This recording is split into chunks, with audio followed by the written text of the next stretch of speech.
So this is going to be a really quick one. This is the Pearl Continental Hotel in Lahore in Pakistan, and I've just gotten in. It's about 3:30 in the morning, and I've got work tomorrow.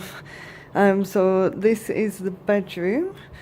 It's really nice. I've got an executive king room, so it's got a little kind of lounge area, desk, which is always good, TV. I'm still kind of seeing where everything is. So minibar down here and safety deposit box. I think this, see if I can get in. Yeah, so wardrobe space, laundry bags, so different things in there.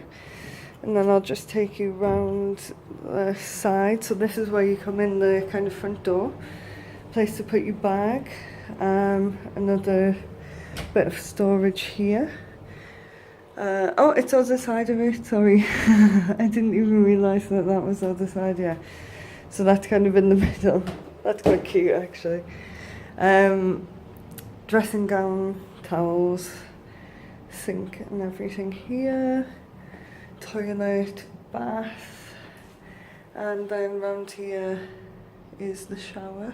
All looks really nice, really clean. Everything you need. Kind of a bit of luxury for me as well. So this is the Pearl Continental Hotel in Lahore in Pakistan.